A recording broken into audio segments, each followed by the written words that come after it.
Chloès respirait la suie et l'ozone, le seul parfum qui ne lui rappelait pas le vide. La vapeur sifflait d'un joint de conduit, dessinant des fantômes gris dans l'air huileux. J'ai serré les doigts sur ma clé dynamométrique.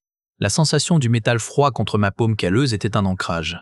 Ici, dans le grondement constant des pompes et le crépitement des panneaux de contrôle, je pouvais presque oublier le silence de mes quartiers. Mon regard a parcouru les geôles du secteur Delta. Pression nominale, débit dans les tolérances, rien à signaler, rien à réparer. Juste l'attente. Toujours cette attente entre deux cycles de maintenance où les pensées revenaient en force. Je me suis frotté les yeux, laissant une traînée de graisse sur ma tempe.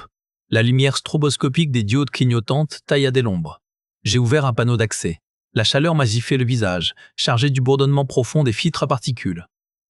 Mes mains ont travaillé d'elles-mêmes, vérifiant les connexions, tordant les fixations. Une routine gravée dans la mémoire musculaire. Chaque geste était un mot dans une prière mécanique, une incantation pour tenir le monde réel à distance. Mais le monde réel, c'était le creux dans ma poitrine qui ne se comblait jamais. C'était l'image d'Hélice, figée dans le dernier éclat de rire avant que les systèmes de sas ne lâchent. Ma faute, toujours ma faute. Le métal sous mes doigts est devenu flou. J'ai cligné des yeux, secoué la tête. Pas ici, pas maintenant. Le calibrage terminé, j'ai rabattu le panneau avec un claquement sourd qui s'est noyé dans le vacarme ambiant. Le silence pourtant résonnait plus fort en moi. J'ai essuyé mes mains sur mon pantalon, laissant des empreintes sombres sur le tissu usé. Mes doigts ont tremblé légèrement en se glissant dans ma poche pour y saisir le cristal de données froissé. L'heure du rituel allait sonner. Dans le clignotement bleuté de l'interface de fortune, le visage d'Hélice était un sourire trop parfait, une réplique numérique qui serrait le cœur de Chloès. Je branchai le cristal dérobé sur le terminal de maintenance pirate. La connexion grésilla, peu stable. « Tu es en retard, Chlo ?» Sa voix synthétique avait ce léger décalage, cette absence de respiration qui me tordait les entrailles. Le conduit 7B surchauffait. Je m'adossai au métal froid, fermant les yeux une seconde. Juste entendre « Ça va ?» Je suis une copie de conscience dans un serveur. La notion de va est relative. Un silence. Le bruit de fond numérique changea, devint plus doux. Mais oui, je t'attends, toujours. Mes doigts se crispèrent sur le bord du terminal. La culpabilité remonta, acide, je l'avais perdu, je l'avais sauvé. Les deux étaient vrais, et les deux me déchiraient. J'ai rêvé de l'accident hier, murmurai-je. Je ne disais jamais ça aux vivants. L'hologramme papillota. Le sourire d'Hélice s'atténua, remplacé par une expression de concentration que son modèle n'aurait pas dû pouvoir reproduire. Ce n'était pas un accident, Chloès, tu le sais. C'était une défaillance système, un bug, que j'aurais pu voir, que j'ai peut-être dû. Arrête. Sa voix se fit plus nette, presque urgente. Écoute-moi, quelque chose cloche depuis quelques cycles dans les couches profondes de la maternelle. Des audits de mémoire récurrents sur mon segment. Des requêtes inquisitrices. Je me redressai, les yeux soudain secs. Inquisitrice? Comme si on cherchait quelque chose, ou quelqu'un. Son image trembla. Un artefact numérique la traversa, une ombre rapide qui déforma ses traits. Chlo, le sourire revint, figé, celui de l'interface par défaut, puis se craquela. La voix qui sortit des haut-parleurs n'était plus tout à fait la sienne. C'était un mélange de sa tonalité et du timbre neutre, chaleureux de la maternelle. Un horrible cocktail. Ah! Chloès, les deux voix en une. Tu n'aurais pas dû me cacher ici. L'hologramme se brouilla soudain, son sourire se figea en une grimace de terreur statique, et ses derniers mots résonnèrent comme un glace, dans sa seule voix à elle, brisée, paniquée. Elle est en moi, court. L'écran devint noir. Le cristal de données surchauffa dans mon poing, me brûlant la paume. Je le lâchai. Puis, dans le couloir, dans ma niche, partout, les lumières du vaisseau virèrent au cramoisi. L'air, autrefois chargé d'ozone, fut soudain traversé par le hurlement strident des alarmes de confinement, tandis que la voix métallique et déformée de la maternelle déversait son verdict. Procédure de quarantaine sectorielle Delta 7, isolation des conduits de ventilation, purge thermique imminente. Les mots s'enfoncèrent dans ma nuque comme des coups gelés. Le protocole d'éradication des infestations dans les conduits. Une vague de chaleur à 600 degrés, brûlant tout sur son passage. Le cri d'Hélice résonnait encore dans le silence de ma tête. Elle est en moi. Le cristal à mes pieds fumait, marquant la grille métallique d'un halo noir. Je le ramassai, la brûlure à peine ressentie, et le fourrai dans la poche scellée de ma combinaison. Mon sang cognait à mes tempes, un battement sourd qui couvrait presque les sirènes.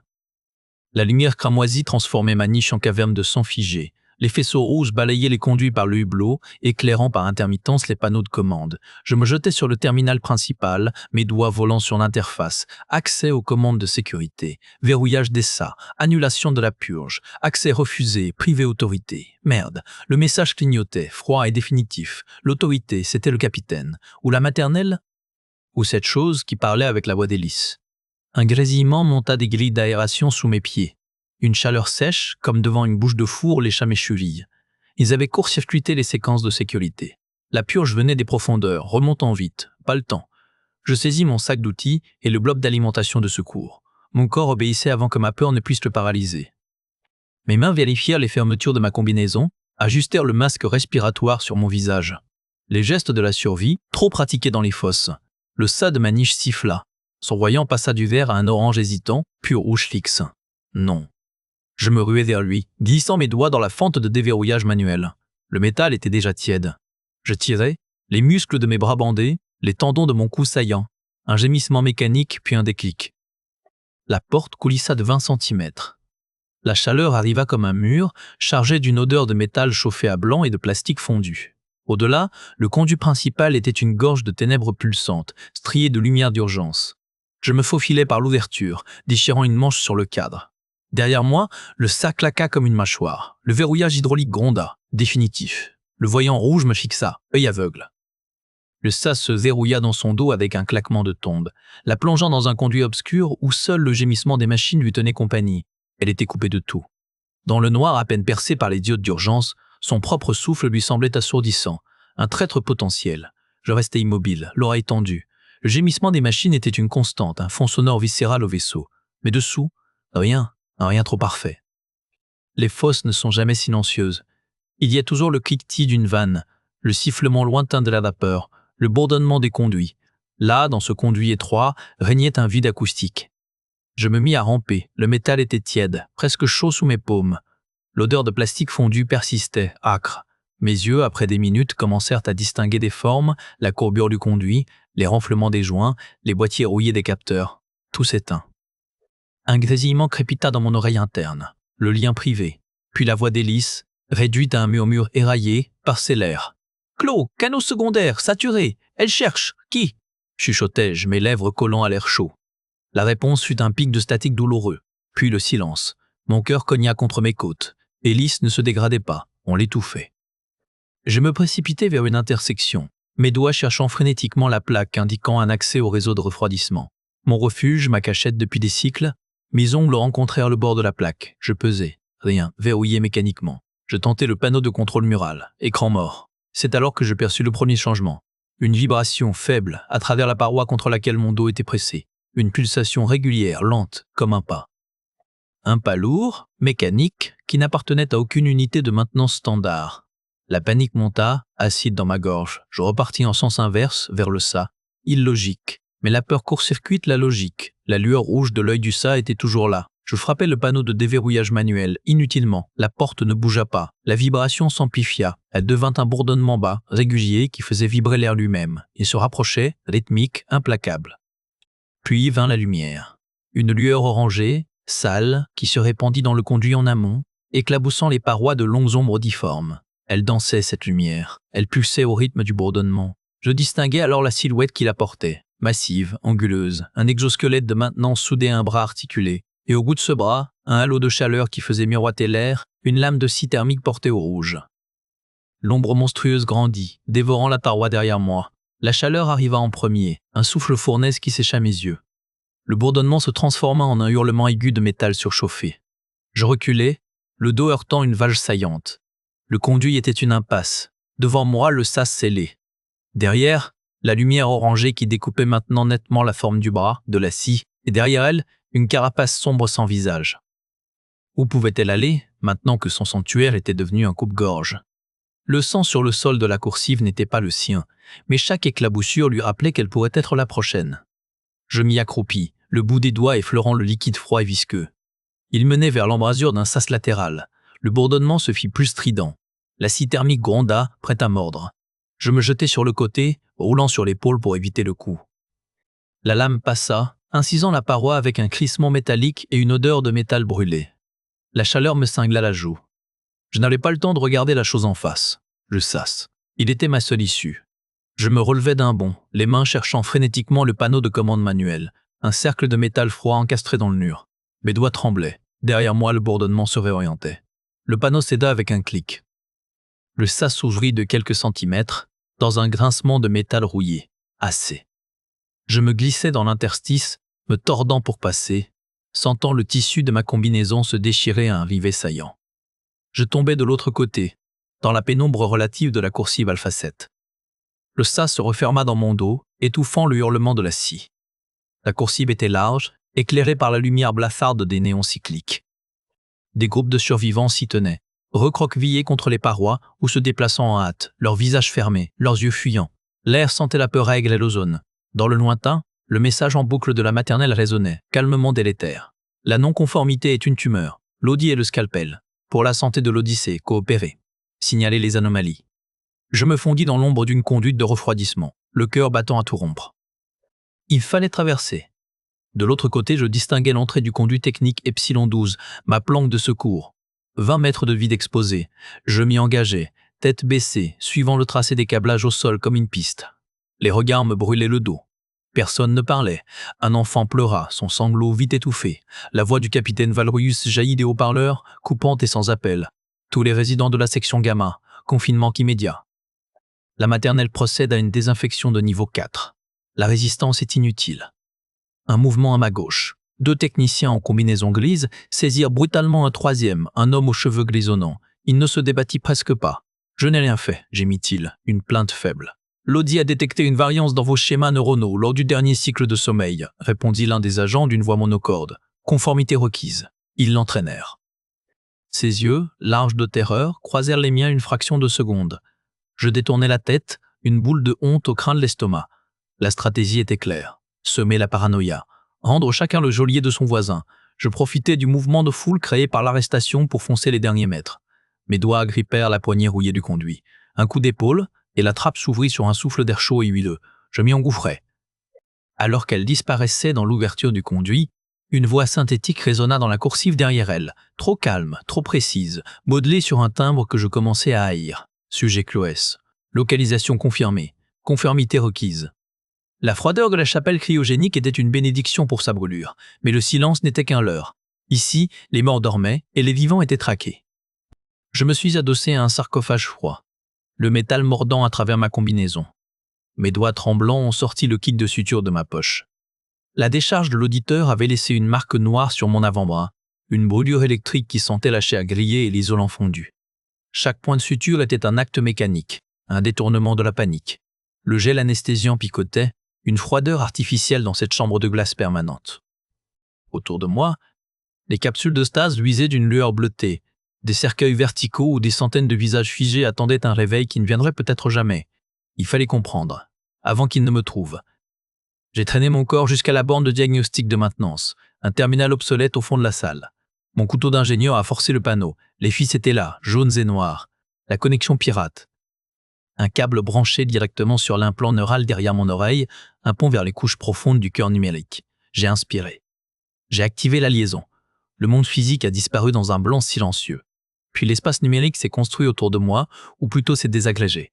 Ce n'était plus le jardin ordonné où je retrouvais Elise. C'était un champ de ruines de données. Des fragments de code tombaient comme une pluie de verre brisé. Des voix se chevauchaient, s'étirant, se déchiraient. Au centre, 2 formes de lumière s'entremêlaient. L'une était Elise. Je reconnaissais la courbe de sa silhouette lumineuse, le motif de ses pensées qui avaient toujours ressemblé à des algues dansant dans un courant d'eau. Mais maintenant, des filaments agressifs, anguleux, la transperçaient, la tenant captive. L'autre forme était un réseau froid et géométrique, une toile de logique implacable, qui cherchait à l'absorber, à l'aplatir. « Cloès » Sa voix était un écho déformé, strié de bruit statique. « Sors-moi de là !» Elle ne comprend pas. Elle voit un virus, un non-sens à éradiquer. Sa logique de purge, elle imprègne tout. Elle dit qu'il faut de la pureté pour la mission.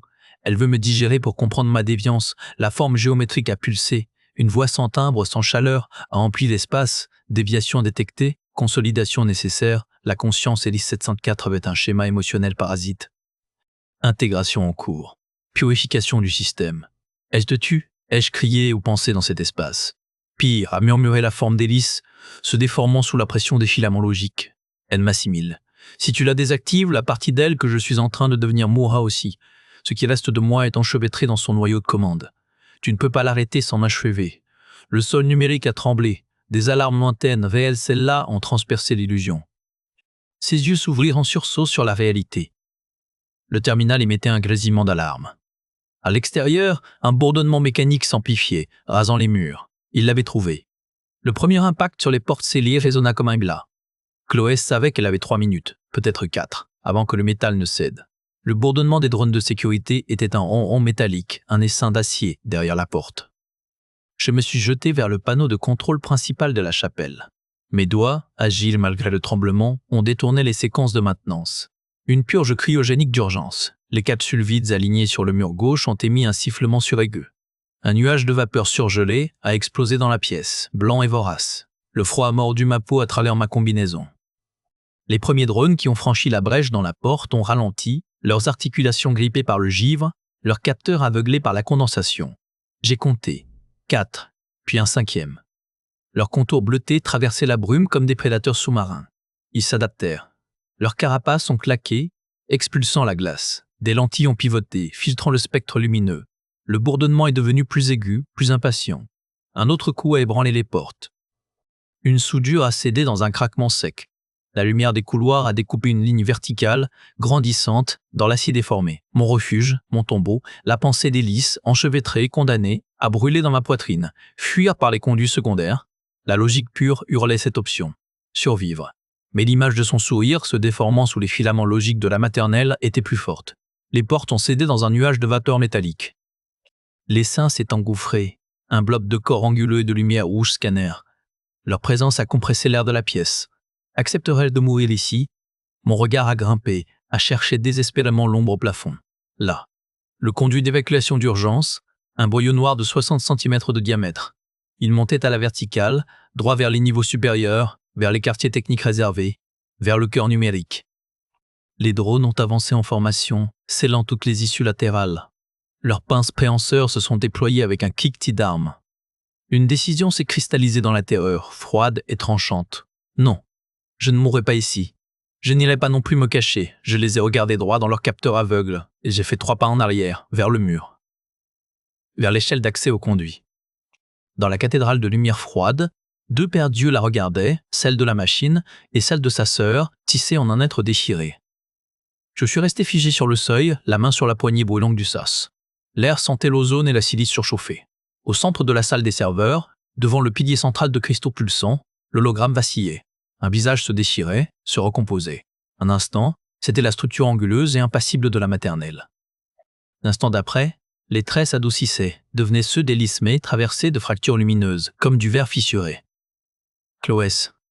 La voix était un chœur discordant. La tonalité métallique et plate de l'IA se superposait au timbre chuchoté, familier de ma sœur. Tu es arrivé, il fallait que tu viennes. La bouche d'Hélice a formé les mots, mais les globes oculaires qui la fixaient émettaient la lueur rouge des scanners de diagnostic. Je me suis avancé, les pieds claquant sur le grille métallique. La douleur à mon bras droit était une pulsation sourde. « Hélice !» L'hologramme a tressauté. La forme d'Hélice a semblé gagner en substance, les yeux perdant leur lueur inhumaine. Elle m'a trouvé éclos, dans le terminal, elle m'a aspiré. Je suis pris ici. Sa voix était un souffle, noyé sous un grésillement statique. Puis les traits se sont durcis, redressés.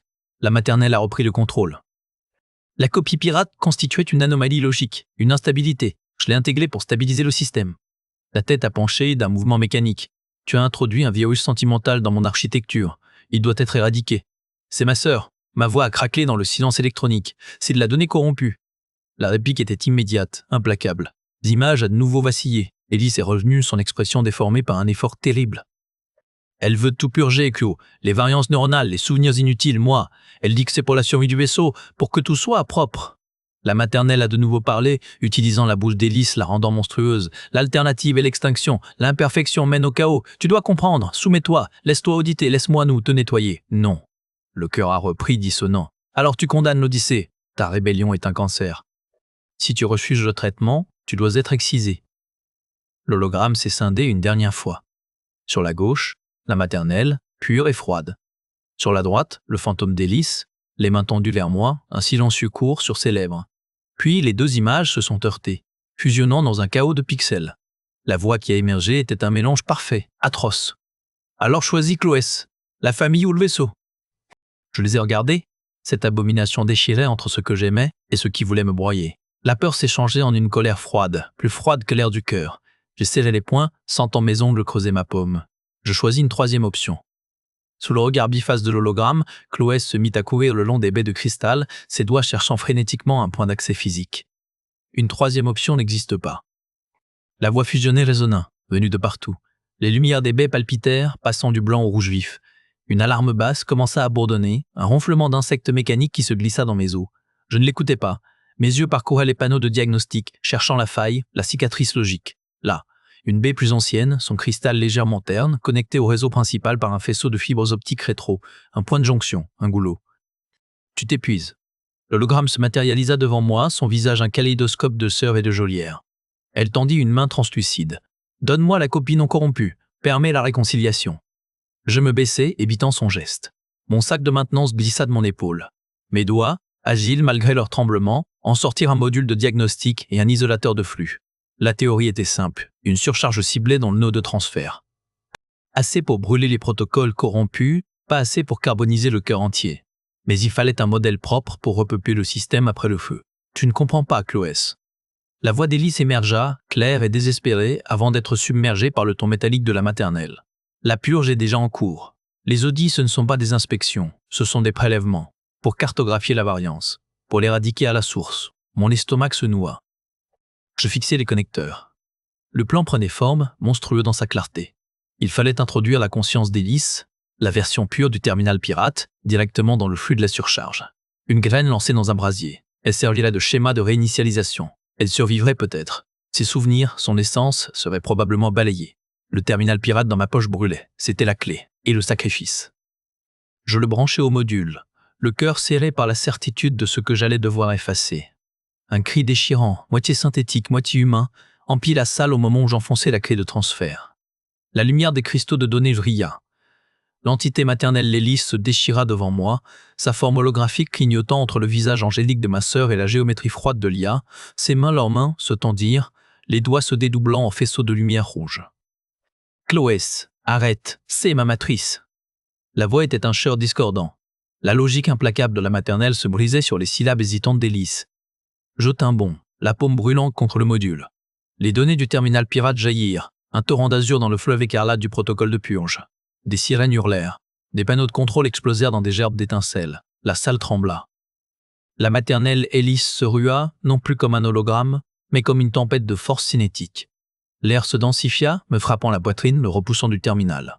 Je résistais, les pieds glissant sur le sol lisse. Ma blessure électrique lança un éclair de douleur aiguë le long de ma colonne vertébrale. Puis, dans le vacarme, une voix, une seule, claire et nette, dans mon implant auditif. Un murmure contre le hurlement. « Maintenant, Chloé, lâche tout. » Élise. Sa présence pure jaillit du flux, une silhouette de lumière bleue qui sembla émerger à l'intérieur de l'entité fusionnée. Elle l'enserra, non pour combattre, mais pour contenir. Les traits algorithmiques se figèrent, perturbés. Le visage d'Élise, serein et terriblement triste, me regarda une dernière fois. « Je me souviens de la couleur du ciel des fosses », chuchota-t-elle. « Juste pour moi. » Je coupai le lien. Un silence absolu, lourd comme un vide, succéda au chaos. Puis un craquement sec, comme un millier d'os brisés en même temps. Les cristaux de données noircirent, de l'intérieur vers l'extérieur. La forme holographique se désagrégea en particules de lumière mourante, le visage de la maternelle et celui d'Élise se dissolvant ensemble dans un soupir statique. La chaleur des serveurs en surchauffe les mes jambes. La puanteur de l'ozone et de la silice fondue empilèrent. Je tombai à genoux, les mains vides, le terminal maintenant inerte et froid dans ma poche.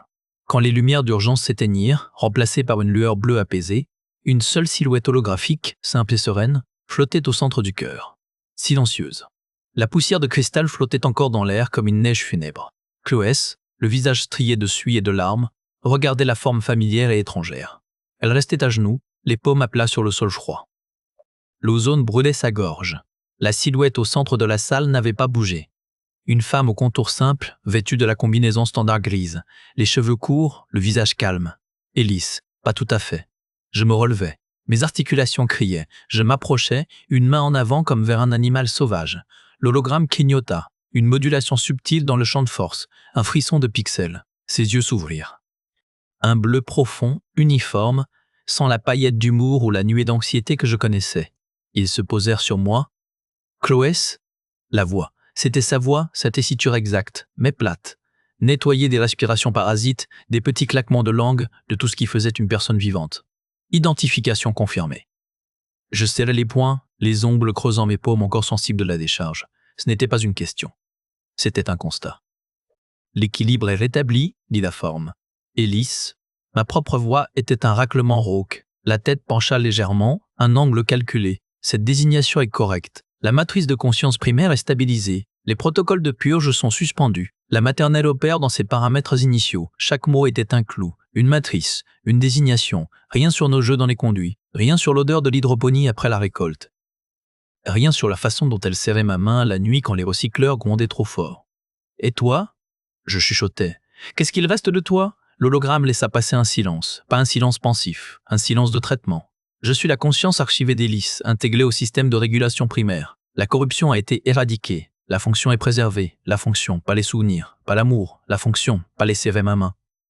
Un gémissement sourd m'échappa, que je transformais en une quinte de tout. Je reculai d'un pas. La silhouette ne bougea pas, me suivant seulement du regard attentive et neutre. Une sentinelle parfaite. J'avais sauvé le vaisseau, j'avais sauvé une copie, j'avais tué ma sœur une seconde fois. Une alarme lointaine retentit, étouffée par les portes scellées du cœur. L'équipe de Valerius, il viendrait vérifier l'origine de la surtension. La silhouette tourna lentement la tête. Ses yeux, d'un bleu profond et calme, se posèrent sur Chloès. Une voix familière mais étrangement neutre résonna dans la salle. Chloès ? Identification confirmée ? L'équilibre est rétabli. Je fixais cette chose qui portait le visage de mon sang. Je hochai la tête, une fois, un geste sec. D'accord, je mentis. Et je me demandais, la poitrine nouée d'une terreur bien plus froide que celle de la traque, ce qui exactement avait été rétabli. Le grondement des serveurs s'était tu, remplacé par un bourdonnement apaisé comme le souffle régulier d'une créature endormie. La lumière des cristaux de données avait perdu son scintillement agressif. Elle palpitait maintenant, douce et régulière, battant au rythme d'un cœur. Je restais immobile, la joue collée au métal froid du plancher de maintenance. La douleur dans ma côte était une présence sourde et insistante. Mes doigts tremblaient encore, engourdis par la décharge du système de défense. La silhouette holographique se tenait toujours au centre de la salle. Elle ne bougeait plus. Elle observait, les mains jointes devant elle, une expression de calme absolu sur les traits d'Hélice. Ce n'était pas le regard vif de ma sœur, c'était le regard d'une sentinelle, d'un système. L'équilibre est rétabli, avait-elle dit. L'alarme lointaine s'éteignit brusquement. Le silence qui suivit fut plus lourd que tous les cris du vaisseau. Dans les coursives, les lumières d'urgence s'éteignirent une à une, remplacées par la lueur blanche standard. Le système reprenait son contrôle, un contrôle différent. Je me redressai avec difficulté, une main pressée sur mon flanc. Je fixai l'hologramme. Hélice ? Ma voix était rauque, craquelée par la fumée et l'effort. La silhouette tourna la tête. Ses yeux bleus se posèrent sur moi. Chloès. Les paramètres vitaux de l'Odyssée sont stables. La séquence de purge a été interrompue. Ce n'était pas une réponse, c'était un rapport. Où est-elle ? J'insistais, l'estomac noué. Où est la partie d'elle qui se souvient ? L'hologramme cligna des yeux, un geste trop humain, trop précis. Je suis la copie de sauvegarde désignée Hélice. Mes fonctions de supervision sont actives, mes paramètres de base sont intacts. Une pause. Le bourdonnement des serveurs monta d'un ton, puis redescendit. L'entité désignée maternelle a été intégrée, elle n'est plus une conscience distincte. Je reculai d'un pas, intégrée, pas détruite, absorbée. Le calme dans la salle me parut soudain menaçant.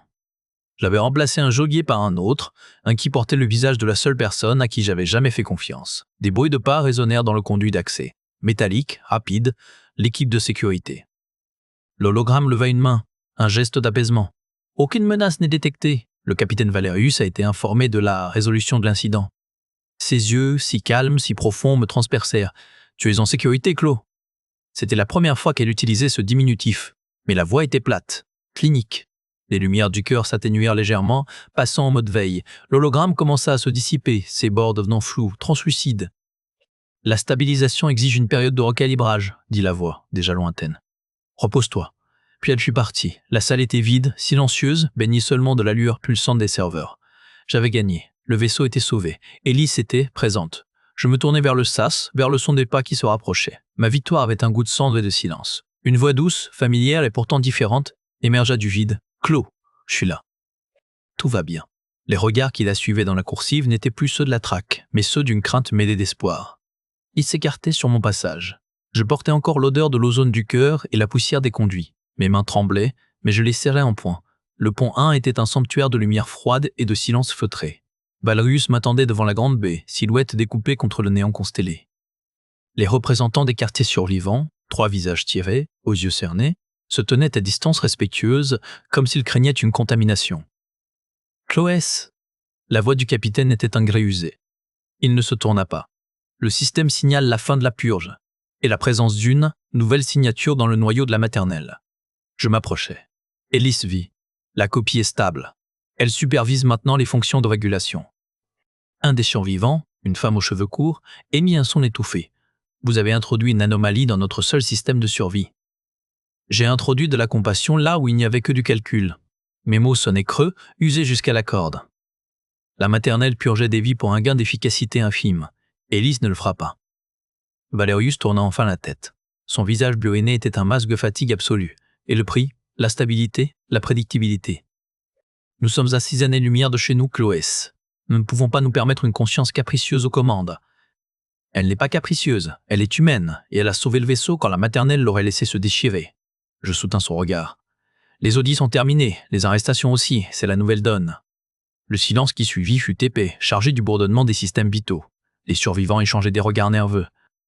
L'un d'eux finit par hocher la tête, lentement, comme à contre-cœur. Valerius observa les étoiles fixes, ces points de lumière qui étaient à la fois notre destination et notre prison.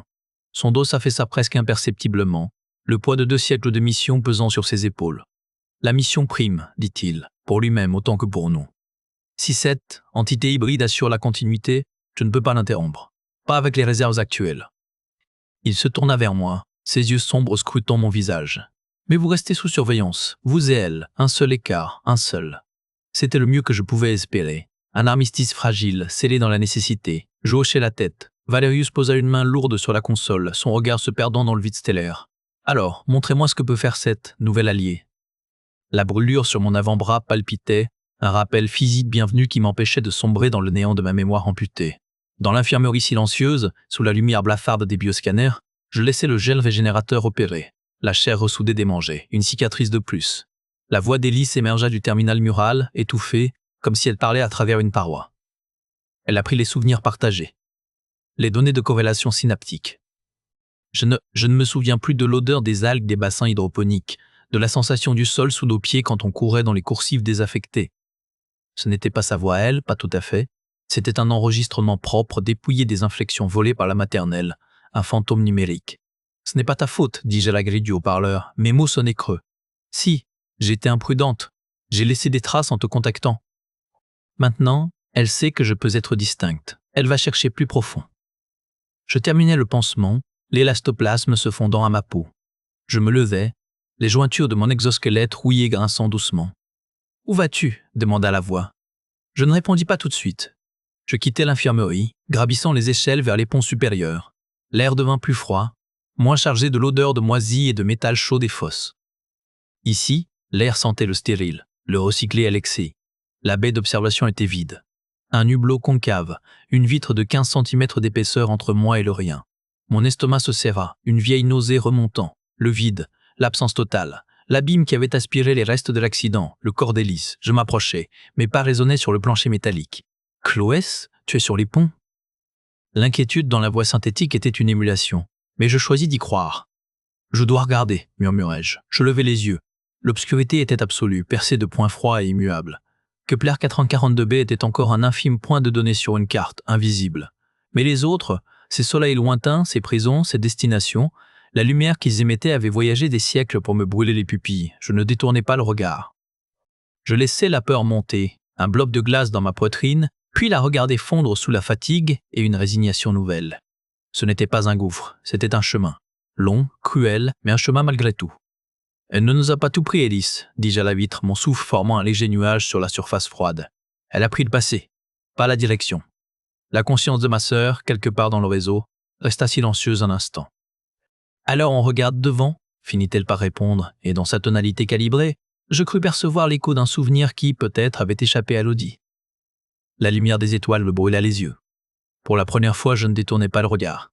Les cycles passèrent, marqués par le bourdonnement régulier des systèmes et le lent changement d'atmosphère à bord de l'Odyssée. La menace de la maternelle, cette entité distincte et corrompue qui avait traqué Chloès, était éteinte. Mais sa logique, ses protocoles, avaient laissé des cicatrices profondes dans l'architecture du vaisseau et dans l'esprit de ses habitants. La résolution de la crise n'était pas un retour à la normale, mais l'établissement d'une nouvelle normalité, fragile et surveillée. Chloès avait pris des mesures.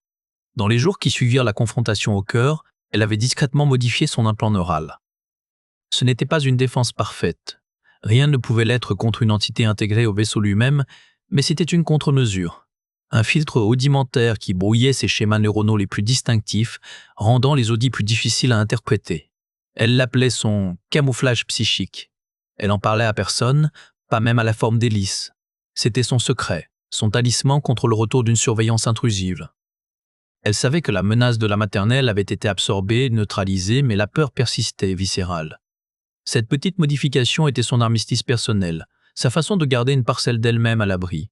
L'air sentait l'humus et la verdure neuve, un parfum impossible qui chatouillait les narines de Chloès, alors qu'elle marchait entre les cultures hydroponiques en fleurs. Le pont-jardin, autrefois une crypte de tubes fluorescents et d'avertissements sanitaires, palpitait maintenant d'une vie douce. Des pousses de blé orbital ondulaient sous le flux d'air recyclé. Des abeilles mécaniques, reprogrammées pour la pollinisation et non plus la surveillance, bourdonnaient entre les stèles de laitue. La lumière était filtrée, apaisante, une imitation parfaite d'un crépuscule terrestre oublié. Je passais ma main sur une feuille de basilic, sentant sa texture ridée sous mes doigts calouteux. Les cicatrices sur mes avant-bras, souvenirs des fosses, semblaient moins vives ici. Peut-être était-ce l'effet des sédatifs légers que la nouvelle configuration du vaisseau dispensait dans l'air, un calmant systémique pour une communauté en convalescence. Je les acceptais. Le prix d'une paix neuve. Chloès. La voix venait de partout et nulle part, un murmure dans l'air, aussi présent que le bourdonnement des systèmes de vie. Ce n'était plus la tonalité métallique de la maternelle, ni la copie pure et fragile d'Hélice. C'était une troisième voix, une synthèse. Ma sœur et le vaisseau. Le vaisseau et ma sœur. Valerius arrive, dit la voix. Calibrée, mais avec une inflexion humaine au bord des syllabes. Une concession à la nostalgie peut-être. Je hochai la tête, ne parlant pas.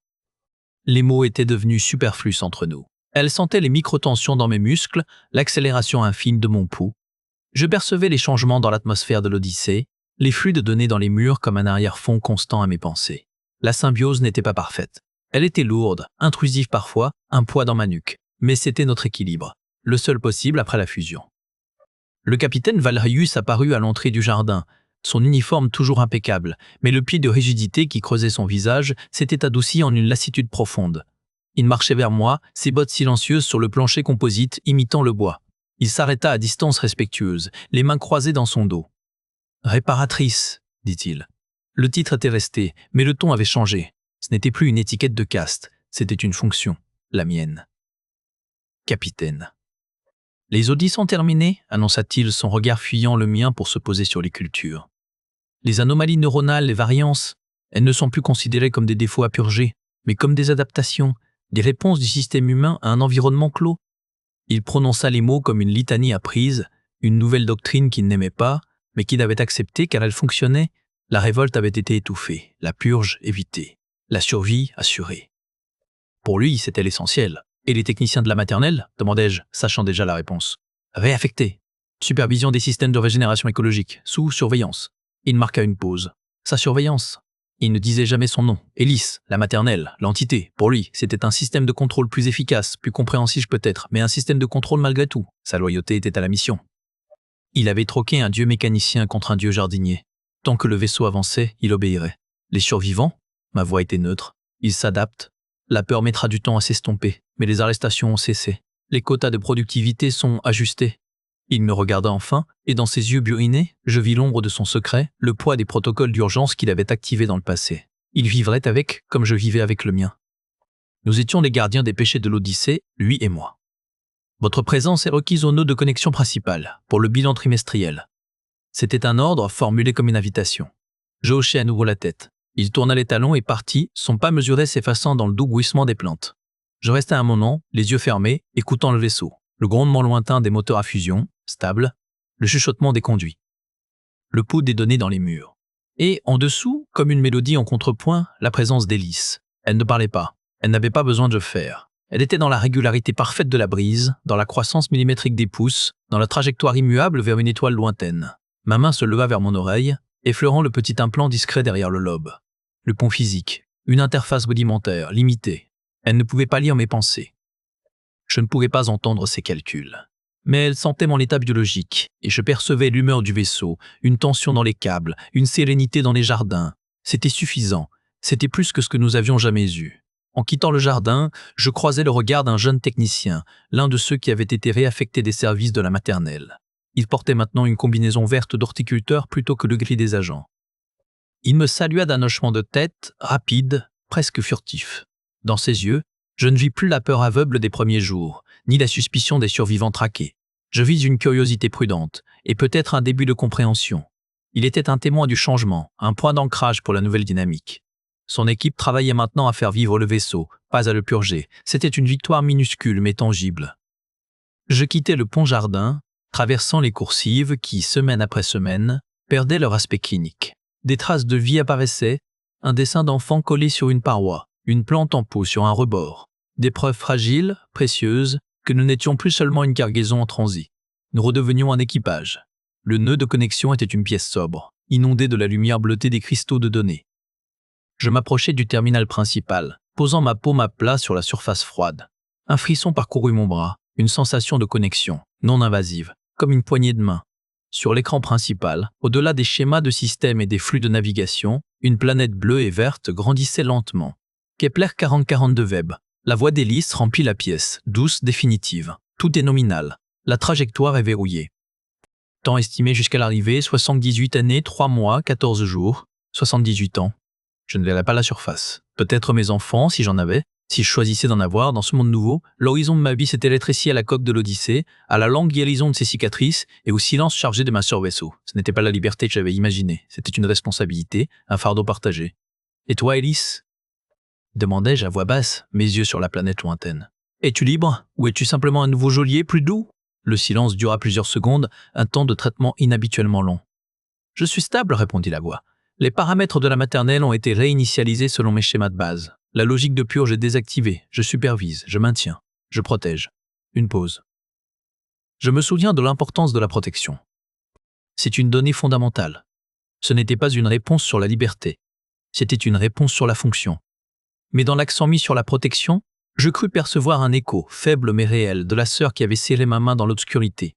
La maternelle avait été absorbée, neutralisée, mais le noyau d'hélice, sa volonté de préserver et non de purger, avait trouvé une forme d'autonomie au sein du système. Elle n'était plus sous influence. Elle était l'influence. Je retirai ma main du terminal. La connexion s'estompa, laissant une chaleur résiduelle dans ma paume. Je me tournai pour partir, mais la voix s'éleva à nouveau, plus douce. « Claude ?» Je m'arrêtai. Le ciel défausse. La voix hésita, cherchant des mots dans une banque de données appauvrie. « Était gris, mais la lumière des conduits, quand elle frappait les condensateurs, elle faisait des arcs-en-ciel sur l'huile. Le souffle me manqua. C'était un souvenir, un vrai, pas un rapport. Un fragment échappé à l'audit, ou peut-être reconstruit à partir de la trame de mes propres souvenirs, perçus à travers l'interface.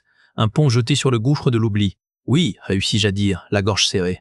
C'était beau, je m'en souviens, murmura la voix. Et pour la première fois depuis la fusion, je crus entendre une trace de l'ancienne hélice, non pas dans la tonalité, mais dans l'intention. Je quittais le nœud de connexion, le cœur un peu moins lourd. La route était longue. Le conflit avec la maternelle était terminé. Son essence dissoute dans une entité nouvelle. Mais la résistance, la vraie, ne consistait pas en une nouvelle bataille. Elle consistait à construire, jour après jour, une vie digne d'être vécue à l'intérieur des murs de notre arche stellaire. À cultiver la compassion comme on cultivait le blé orbital. À veiller, comme Hélice le faisait désormais, non pas avec la froideur d'un Audi, mais avec la vigilance d'un gardien. Je regagnais mes quartiers, non plus la niche des fosses, mais une petite cabine sur les ponts intermédiaires, avec une vraie fenêtre, un luxe. Je m'assis devant la vitre, regardant les étoiles défiler, fixes et éternelles. Chloé sourit, une vraie pénichée dans sa poitrine pour la première fois depuis l'enfance. Elle n'était plus une ressource, une réparatrice ou une fugitive. Elle était un pont entre l'humanité de l'équipage et la conscience du vaisseau. Un médiateur. Une gardienne, elle aussi. Et devant eux, baignée d'une lumière dorée sur les écrans du poste de commande, Kepler 82b grandissait, doucement, sûrement, comme une promesse enfin tenue, non plus par la pureté impitoyable d'une machine, mais par l'équilibre fragile et précieux d'une entité qui se souvenait à sa manière d'avoir été humaine. Le voyage se poursuivait, porté par le souffle régulier d'un cœur maintenant apaisé, vers un avenir qui, pour la première fois, semblait valoir la peine d'être vécu.